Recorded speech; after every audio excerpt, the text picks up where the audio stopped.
I really haven't tried to, I have no credit for anything that's happened to me. I see myself as a Forrest Gump, actually. Things happen for no particular reason. I was just there. I met everybody that was somebody that formed the industry that I participated in as we know it. And that was a kind of a coincidence. Everything has been coincidence. I think right now I'm in a different business, obviously. We are raising talent. I'm not necessarily in Hollywood, in the proverbial Hollywood anymore, even though I spent 18 years at Pixar as an art director, and that's not really technically Hollywood since it's San Fran. San Francisco is pretty far from Hollywood, but it is kind of proverbial Hollywood, so to say. I'm going to talk about some of the limits because everybody wants to be creative. I think creativity is really, really overused word. Everybody wants to be creative, everybody wants to be an art director and their grandmother, and everybody wants to be part of that. In fact, it was on a TED Talk some time ago that I heard. The first time we quote somebody, we always say, as so-and-so says. The second time we quote them, we say, as a wise man always says. And the third time we say, as I always say. Because we do tend to adopt things that we like. It's just a fact of life. We adopt things. We don't steal them. We adopt them. And so I'm going to adopt something here. This little girl was drawing something. And the teacher went to her and asked her, so what are you drawing? And she said, God. And the teacher said, so how do you know what God looks like? She said, wait, I'm just starting. And so this is a really good one because that's what we do. We are teaching kids how to be creative and how to realize their creative juices and eventually monetize. What is the enemy of creativity? So basically, fear. Every time I've asked my students, how many of you are afraid to do whatever it is that you do, like draw or do anything else creative? There's two kinds of students. The ones that raise their hands to say, yes, I'm afraid, very often, and the ones that lie. They're not. Because everybody's afraid because they're afraid of making mistakes. Obviously, the other one is the self-imposed intimidation. The success of others tends to discourage a lot of young people from trying and for persevering and achieving things that they otherwise could if they don't stop themselves because they're intimidated by what other people can do. The third one, and this is the worst, it's ignorance. So essentially, see how AI works? Collects data, collects things that have happened, essentially collects our history, our achievements, and draws conclusions and creates something relatively different and original based on that. A lot of people these days tend not to do that. AI is based on our own experiences. This is just like basically a human, like artificial human, the way we do things. Collect reference, collect information that we gather, and then we can employ this information and come up with something original, different. Ignorance. So I ask my students, every time we start the semester, in San Francisco, I was teaching there for 12 years at the Academy of Arts. I think I had 3 Russians and maybe 2 Ukrainians that had heard of the Hermitage in St. Petersburg. We're talking art school.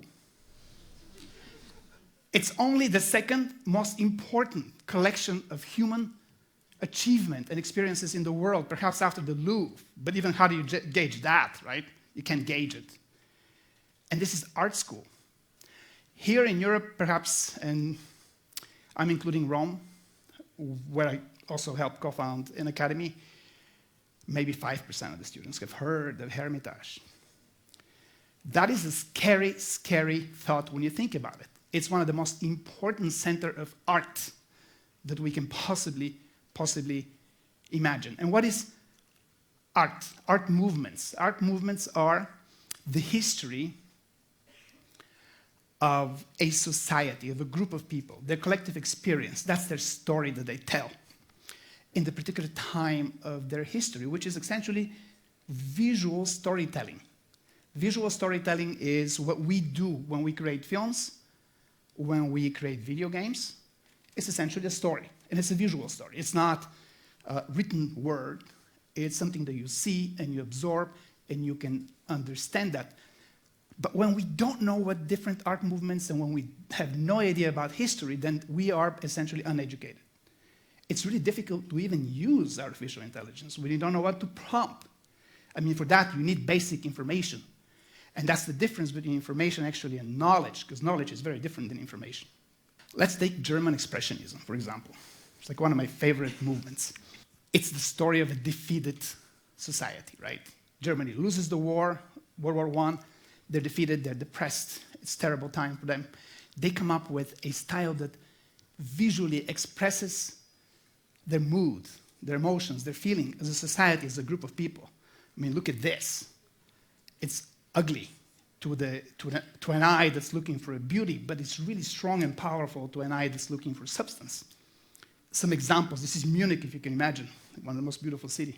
This is how they saw their city. Film variant of that, of German expressionism, obviously, is the inauguration of the horror genre with The Cabinet of Dr. Caligari. As you can see, there's a lot of edges, a lot of really uncomfortable visuals, corners, tilted world that's very out of balance. These are daggers. You can see the daggers that are coming behind the actor's back in the form of curtains. Another film, 1920s, 1920, From Morn to Midnight. These are all incredibly important films for us. In fact, if you Nosferatus, obviously, 1922, The Metropolis. You guys know about these films, right? Do you know who that is? Tim Burton.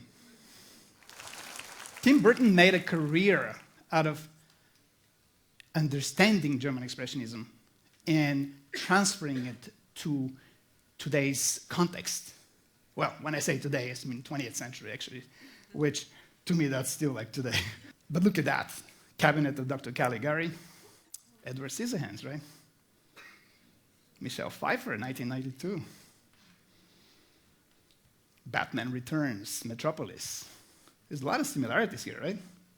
But that's the story of the German society. The story of the American society in post-World War II is the exact opposite. What is it? They were told they won the war. The actual big fighting was somewhere else, but that's besides the point. They came home. They were very happy. They wanted to breed. They wanted to have families and children. They were happy they survived this ordeal. And mid-century modern was born based on another German thing called Bauhaus. Bauhaus was a style that came out in the 1920s as well. What German expressionism and Bauhaus have in common is that the people that were instrumental in coming up with these kind of ideas and visual movements essentially immigrated to the US. And they were mostly Jews, and they wisely got out of Dodge before it was too late, a lot of them. German expressionism obviously gave birth to not just the horror genre, but to film noir, to femme fatale, that's another genre, that became the power of Hollywood. They gave Hollywood the power that it needed to become what it is. And they became that in 1920s and 30s, especially after the Depression.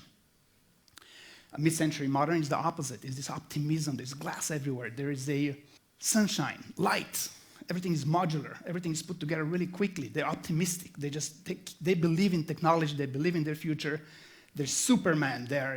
There's Batman. There's all these positive heroes. Obviously, the Japanese had a different experience. I mean, what did World War II give the Japanese? Godzilla. Think about the differences, right? This is from Incredibles 2. We felt Incredibles, and Incredibles 2, we felt that mid-century modern is exactly that optimism that we wanted to reflect and to express of the society, of the superheroes. Everything is possible. And the last thing I'll talk about is Orientalism, French Orientalism, obviously. You guys know what Orientalism is, right? It's in the early 19th century, Napoleon goes to Egypt. And Europeans in his military, in his army, actually, there's a lot of naturalists, biologists, and artists. And they rediscovered the Orient, the Levant at the time. And they find something very interesting, very exotic to the European at the time. One was the harem. There's a lot of harems, a lot of the European men's fantasies get really a big boost there. And, but the other thing is they discovered the lighting, which is dry. It's very dry. It's not the humidity that we see in Europe for the most part, because humidity is really water particles in the air, and they diffuse the shadows, right? So if you go to the Grand Canyon and you take a picture, the shadows are completely black. If you go to the tropics, there's basically no shadows, right? So humidity. The artists discovered that, so they came up with paintings and art. At the time, they were being mocked as literalists, but through the ages, they earned their rightful place as Orientalists. And you can see a lot of darks, a lot of bright colors, a lot of reds, a lot of warms, a lot of cools, a lot of things that work together. That's because there's no humidity in the air. So they loved that part. That was used by the filmmakers, Gladiators. Have you guys seen Gladiator? It was like 2000. Yeah, it was pretty cool, but completely. There's some scenes that were basically Gérôme. Gérôme is one of the best, most known, the best known French Orientalist painters. Going forward, I did a film. I was production designing of a Christmas special with Toy Story. You guys seen Toy Story, right? Mm-hmm. Yeah. Some of you actually, when you were kids.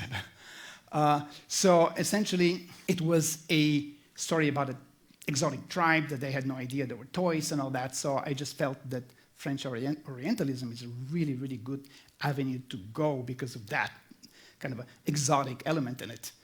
And here's some of my humble paintings that I did for Toy Story that Time Forgot, that actually used a lot of what the French Orientalists have, come up with. The people. So I work with some incredible people. I made like maybe 3 friends when I was in the US. No, okay. So that's because I always wanted to come back here. I never wanted to stay there. I was like, okay, another film, I'll stay. Okay, but then that's a good opportunity, I'll stay. And I've been moving back for the last, I want to say 10 years. So, but finally I managed doing it. Obviously Steve, who got so lucky that he died before he saw what they did to Pixar. That was really mean. John Lasseter. John Lasseter is one of the most brilliant people that I ever worked with. He was completely unfairly, I think, hurt and destroyed by a certain woke crowd there that are largely responsible for the destruction of Pixar. Pixar is basically, right now, but Disney is the same, basically. They're not coming up with anything meaningful. I remember when I was working there, CNN would talk about the new Pixar film that's coming up. Those days are over. And Ralph Eggleston passed away, and he broke my heart. He passed away last year. He was my best friend collaborator from 1989. We met in 1989, just tells you how long I've been in this racket. And he was brilliant. He was a kid from the swamp, New Orleans. And he was a mess when I met him. And he became brilliant, genius. I had nothing to do with him when we first met because I'm pretty vain. I like my shiny cars. I had a girlfriend. She was a stewardess for Lufthansa. She was tall and blonde and all that. And he's the opposite. He was just really trashy little scruffy kid. But really early, I sensed his inner genius, and he became one of my best friends and collaborators, and we worked together for so many years.